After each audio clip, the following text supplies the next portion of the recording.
Hello everyone, my name is Brant Kudrowski at the University of Wisconsin-Oshkosh. In this organic chemistry video, I'm going to be talking more about mass spectrometry. I'll be talking about fragmentation, I'll be talking about the alpha cleavage mechanism especially, I'll be using mass spec to distinguish isomers, and I'll also talk about other kinds of mass spectrometry, including high resolution mass spectrometry, GCMS, and also going over some list of common fragments that are often seen in mass spectrometry. Next, we're going to talk about how to understand fragmentation in mass spectrometry, how it works, and what you can learn from it. So we've talked about now what happens with a molecule in a mass spectrometer. You start with a neutral molecule, you ionize it in an ionization chamber, you get a molecular ion, and you learn as much as you can about it. After that, the molecular ion molecules oftentimes fragment into smaller pieces, and those pieces tend to give cation fragments, which give peaks in a mass spectrum, and neutral fragments, which give no peaks. So we're going to understand how this part works next and try to figure out what you can learn from the fragments that you're seeing. To start understanding fragmentation, I'm going to go back to this mass spectrum of hexane. It's got 6 carbons, and here's its mass spectrum. There are a lot of peaks. First of all, there's the molecular ion, which weighs 86, which is the molecule itself just missing 1 electron. And then what you see is a series of smaller peaks as bits of hexane break off and float away. The peaks that we're going to focus on are going to be 71, which is fairly small, 57, which is very large, 43, which is pretty large, and also 29. We're going to talk about how those could all form from the parent molecule, the molecular ion hexane. So let's draw the molecule hexane. It's got 1, 2, 3, 4, 5, 6 carbons. If you think about how this molecule could fragment, it could break a bunch of different ways. If we just consider how it might break between carbons, as carbons break in various places, we're going to get pieces that have differing masses. So one fragmentation possibility for hexane is that it breaks right down the middle. Remember, this has got to be a molecular ion, so this is a molecule that's got a radical cation. It's lost 1 electron, it's positively charged, and it's a high energy species, and that tends to cause it to break into pieces. One way it can fragment is to break right down the middle. And if that were to happen, you can get a couple of pieces. I'll make this arrow in blue so we can see the result of that. You could get 2 pieces, one piece that has 3 carbons that has a dot, and another piece that has 3 carbons that has a plus. What you see with this one is a peak at 43 AMU. And this one is not visible. You don't see the radical piece, but you see its mass because the original molecule weighed 86, and you know it lost a peak that weighed 43. So this molecule has gives no peak, but it has a mass of 43 AMUs. So you can infer that it's there because you see the molecular ion losing 43. And this corresponds to a 3-carbon piece. There will be some numbers that you'll become familiar with. 43 is one of the numbers that you'll see when a 3-carbon piece is lost from a molecule. Another possibility is maybe the molecule breaks right here. If that were to happen, you would get there's a couple of different ways that this could fragment. You could get a piece that is a 4-carbon piece with a cation and a 2-carbon piece with a dot.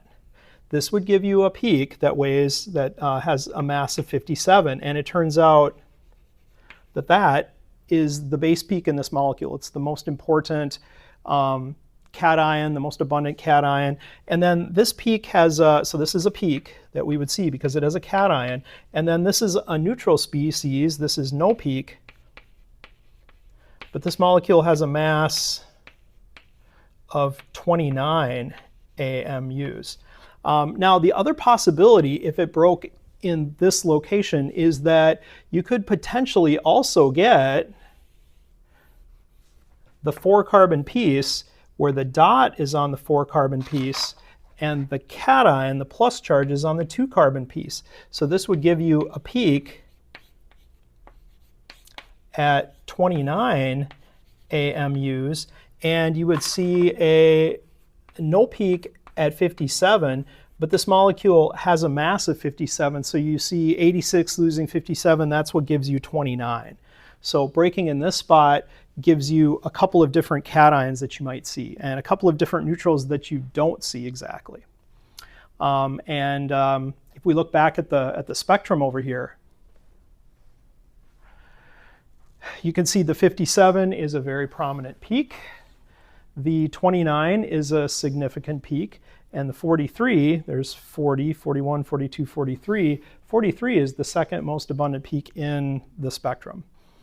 So that's an important cation. Then we'll just explain 71 here. It's pretty small and not very significant, but I do want to explain where it comes from and why it's there.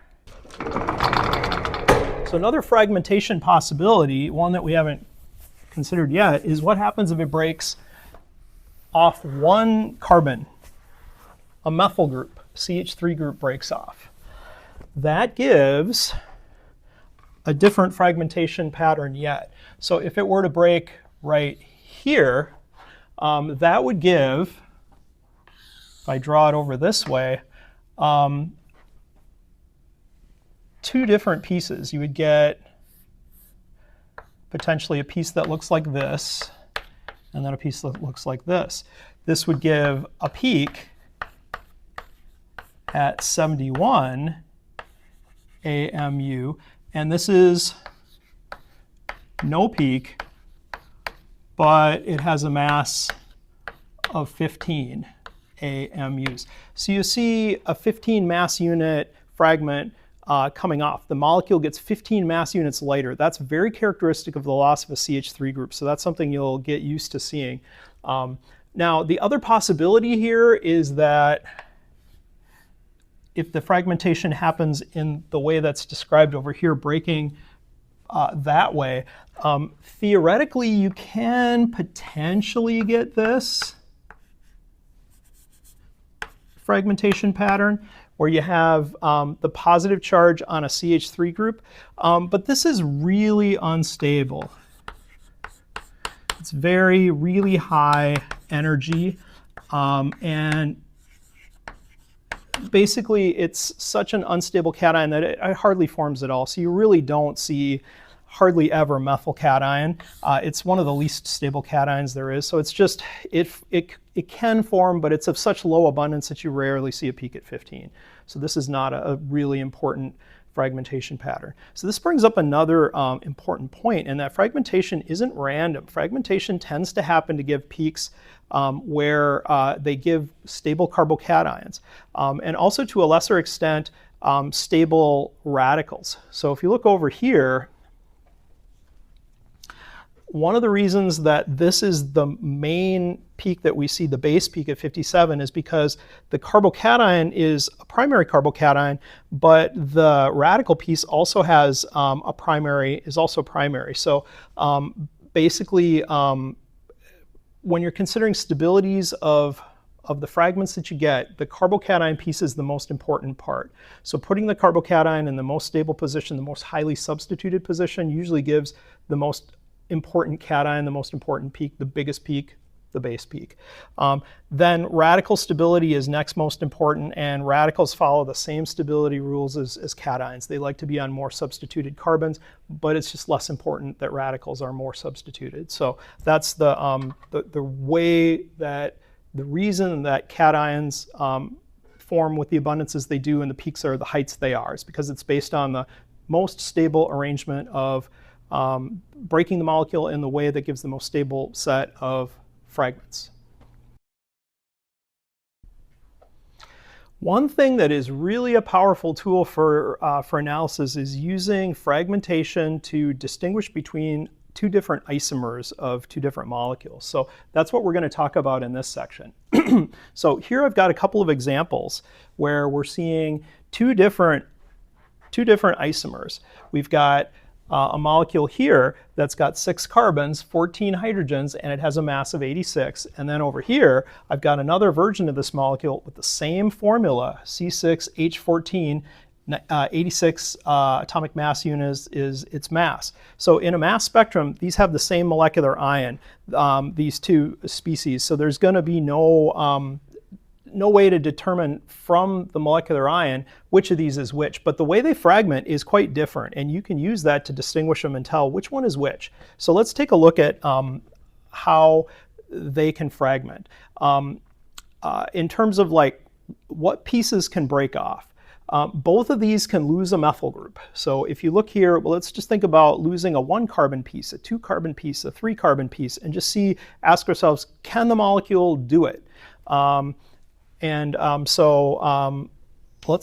take a look at loss of 15 AMUs. That would be if the molecule were to lose a methyl group. So this molecule can lose methyl group bunch of different ways, but let's just say right there, one of these methyl groups can come off. That would give a mass peak at 71 AMUs. So that would give a peak at 71. This one could also lose loss of 15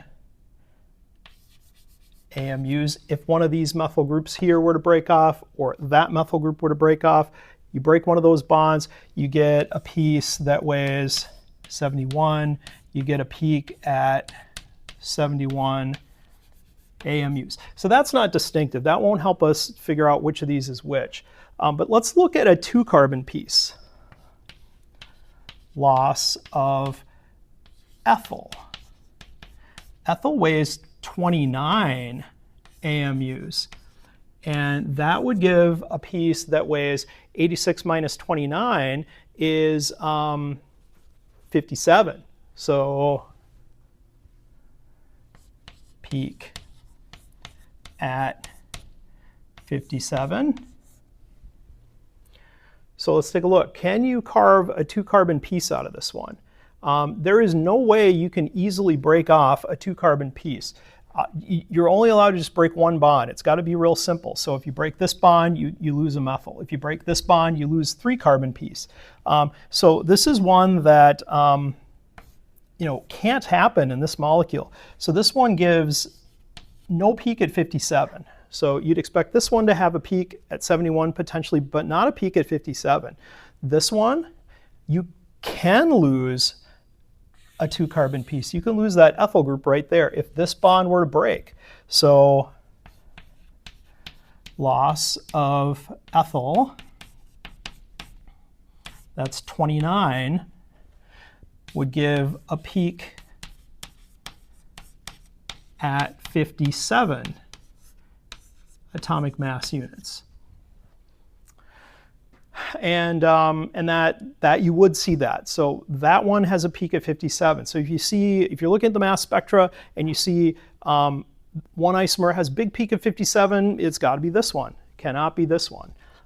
Then let's take a look at the loss of a 3 carbon piece. Loss of propyl. A 3 carbon piece weighs 43 atomic mass units, AMU. So if that were to happen, you get a peak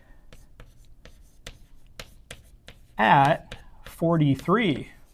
And this molecule is set up to do that. If you broke this molecule right down the middle, you'd get a piece that weighs 43 either from the right half or from the left half. So this would give a peak at 43. If you look over here at this one, there's no clean way you can lose a 43 out of this molecule. So loss of propyl. Well, there's no propyl group to carve out of this molecule. So 43 is not one that you can easily get to. I mean, you can lose a 2 carbon piece, you lose one here, one there, one there. You can lose a 4 carbon piece if this whole thing were to break off, but there's going to be no peak at 43 AMU. So just by looking at the fragments, one structure may be more consistent with a mass spectrum than another. So just what you got to do is look at the structures and just imagine, can I carve a 1 carbon piece, a 2 carbon piece, or a 3 carbon piece out of this molecule to give a fragment that I'm seeing in a mass spectrum? That can a lot of times tell you what the molecule is. All right, next we're going to talk about something called alpha cleavage. Alpha cleavage is a really common fragmentation mechanism that is very, very popular in molecules that contain heteroatoms. So a heteroatom is an atom other than carbon or hydrogen. That would be something like a nitrogen, oxygen, a nitrogen, or a sulfur. And the thing about these atoms that they all have in common is they all have lone pairs. So this is a reaction that is common in molecules that have atoms that have lone pairs.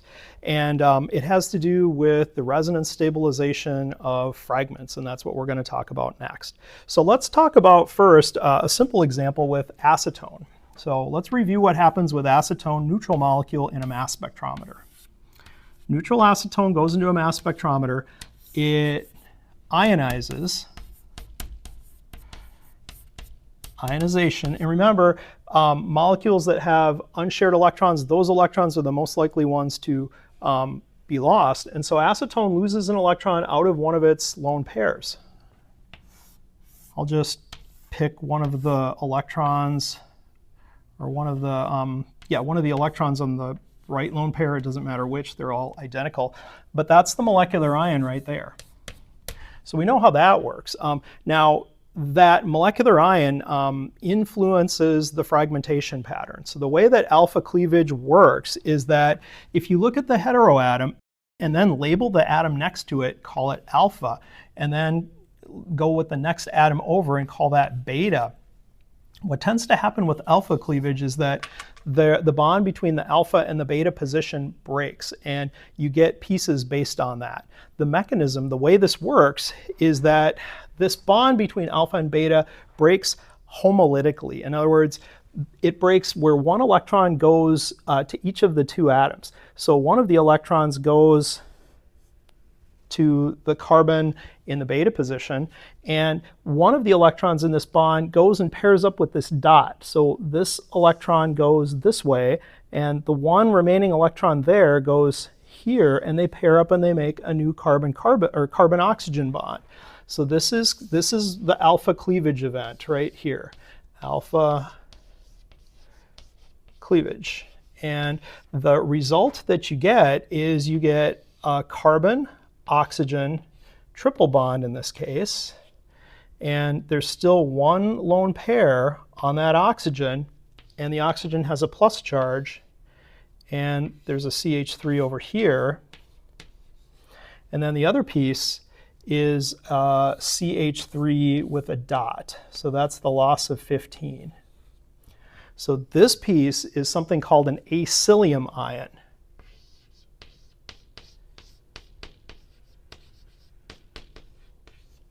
And it tends to be a really important, very abundant cation because it's very stable. It's stabilized by resonance.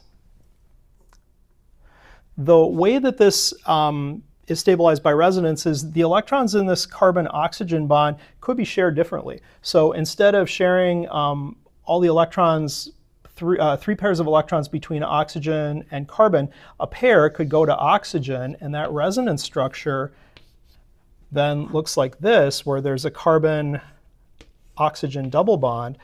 Oxygen has two lone pairs. The carbon bears the positive charge. And this is just another equivalent way of drawing the same structure. This is a pair of resonance structures, this molecule and this one. And they're both important in describing the molecule. This is the more important of the two because this one has more octets. All these atoms have octets. That's the more stable resonance structure. In this resonance structure, the carbon lacks an octet. So this is, while it's an important resonance structure, it's not as stable, not as important as this one. But the point is there are two resonance structures. That makes this cation especially stable. So this gives a really strong peak. And these acylium ions, they tend to have really, really powerful peaks. So what you see here is a really big peak large peak at 40, in this case at 43 AMU. And the reason for that is that it's a resonance stabilized piece. So this is alpha cleavage, and it's the breakage between the alpha position and the beta position. And resonance stabilized cation, very stable. So I'll write that down here, resonance stabilized.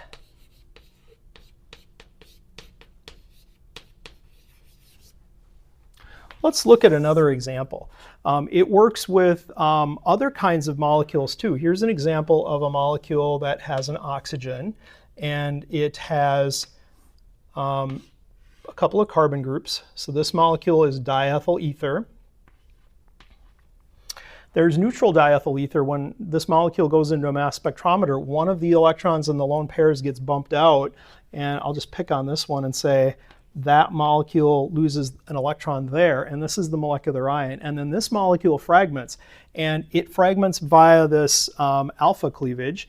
The way that it works is you identify the heteroatom, which is here, and then you count the next carbon over as alpha. Now there's two identical alpha positions here. It doesn't matter which one you look at in this case. I'm going to call this one alpha and that one beta. This also has an identical alpha and identical beta position over there. But the fragmentation happens between alpha and beta. One electron goes to the beta atom. The other electron pairs up with the dot on the oxygen, and that gives, via this alpha cleavage,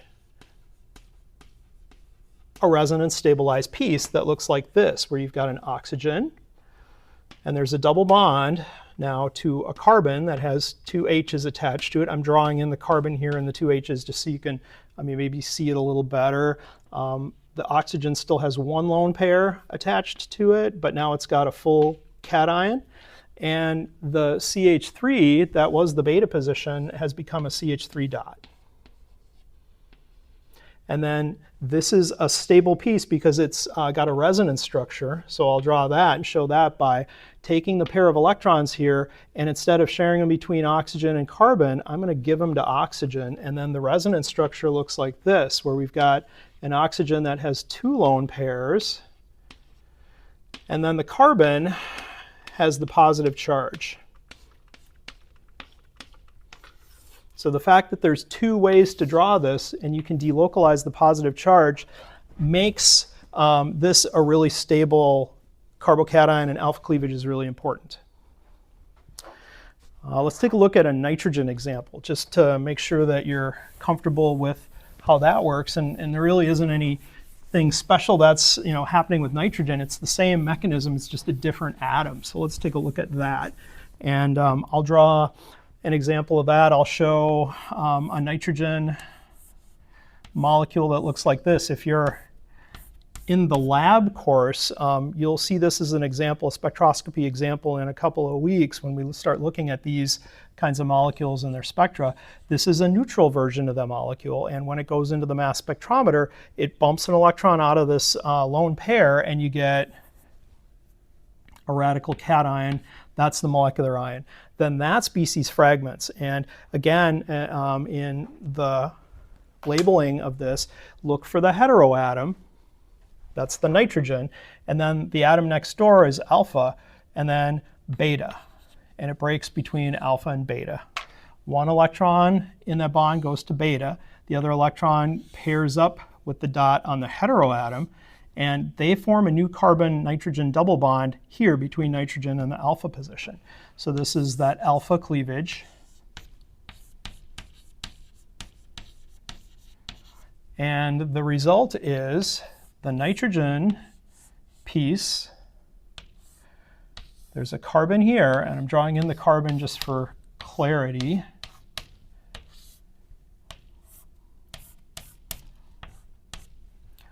That's one of the pieces. That's the cation piece. That's the piece that you see the peak for.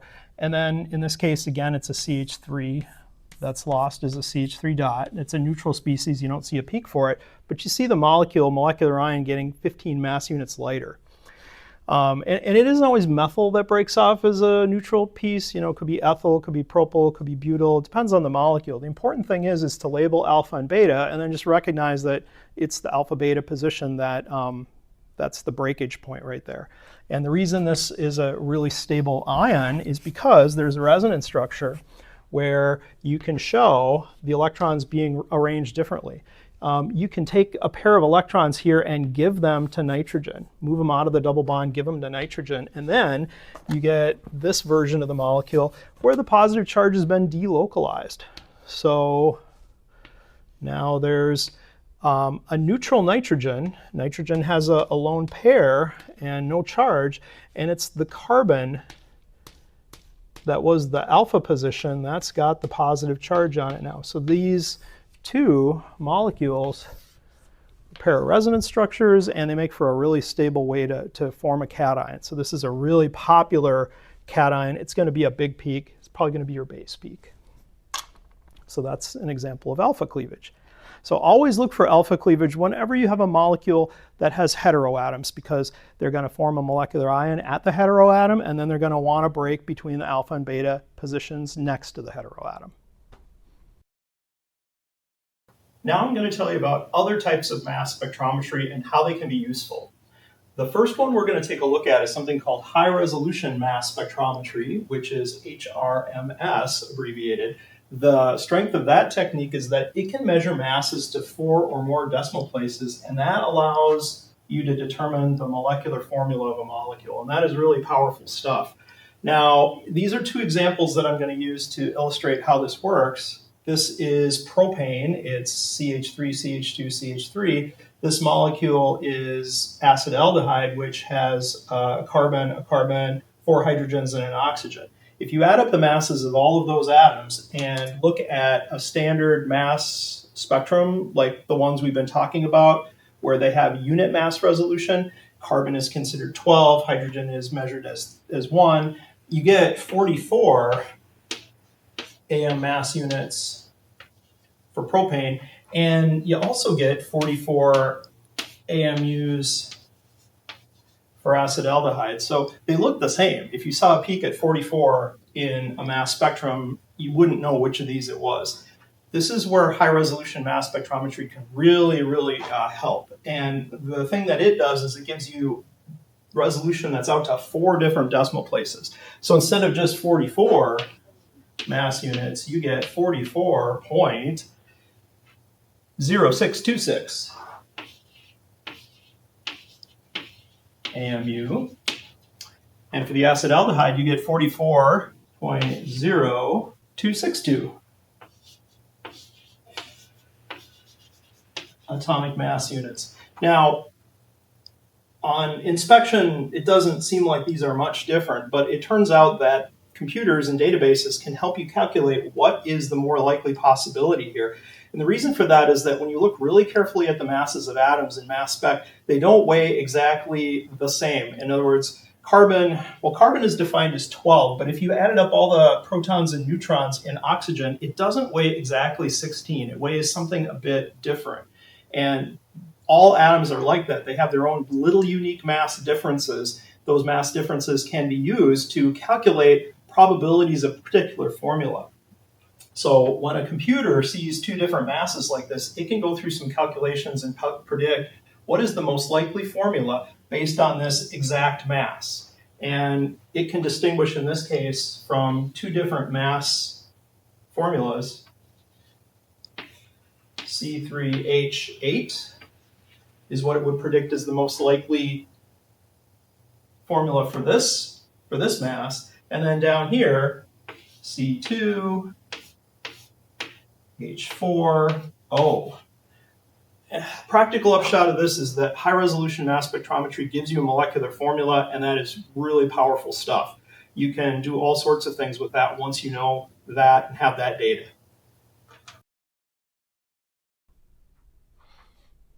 Now we're going to talk about degrees of unsaturation. Degrees of unsaturation are also sometimes called double bond equivalence or index of hydrogen deficiency. Whatever it's called, it means the same thing. A degree of unsaturation is simply a pi bond or a ring, and molecules may have no pi bonds or no rings, or they may have one or multiple degrees of unsaturation. Here's an example of some molecules and the degrees of unsaturation that they have, so you can get a sense of how this works. If you have a saturated molecule like hexane, the degrees of unsaturation here are 0.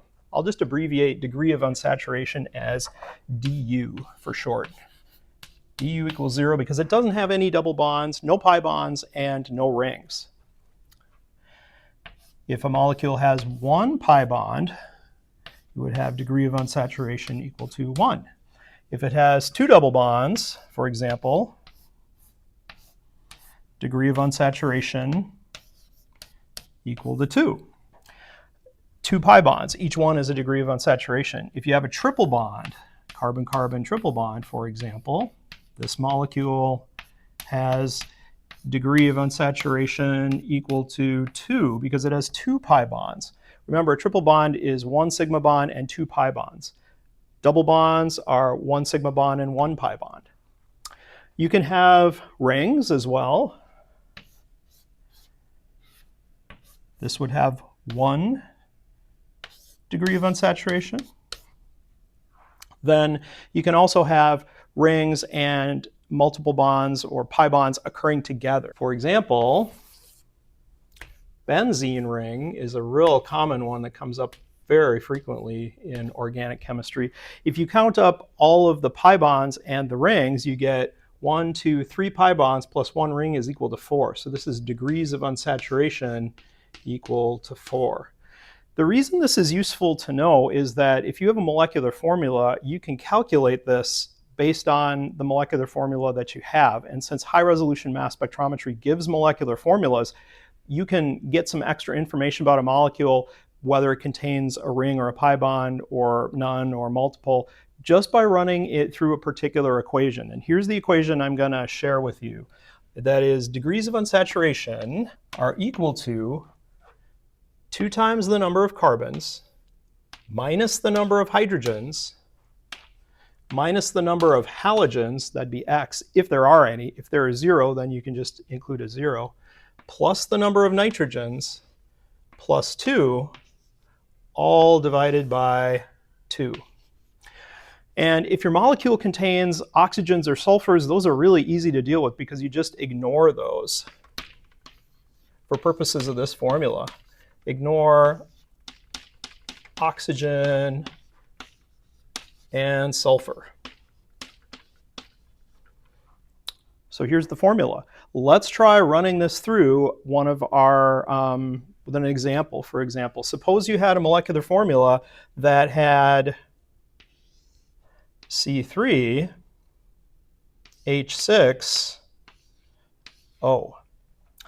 If you're going to run this through the degree of unsaturation formula, it'd be 2 times the number of carbons, so 2 times 3, minus the number of hydrogens, which is 6, minus the number of halogens, there aren't any, so that's going to be 0, plus the number of nitrogens, there aren't any nitrogens, so that's going to be 0, plus 2, all divided by 2. 2 times 3 is 6, minus 6 is 0, minus 0 is still 0, plus 0 is 0, plus 2 is 2. So the numerator is 2 divided by 2. This molecule contains 1 degree of unsaturation. That could be a ring or a pi bond, and you don't know which one. You just know that the molecule has one of those features. There are a number of different formulas, structural formulas that you could draw for this molecule that incorporates one of those, but every good Lewis structure that you come up with must include one. For example, one structure that fits with this formula is acetone. Acetone has 1 degree of unsaturation, a carbon-oxygen double bond. Another possibility that also fits with the formula is this 4-membered ring incorporating 1 oxygen.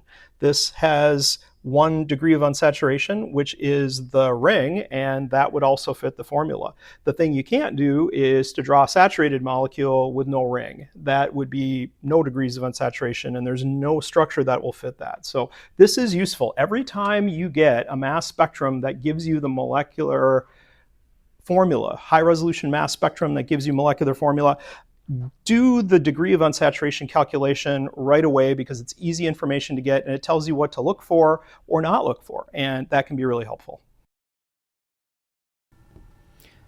Now I'm going to talk to you about another kind of mass spectrometry called gas chromatography mass spectrometry, or GCMS, abbreviated for short.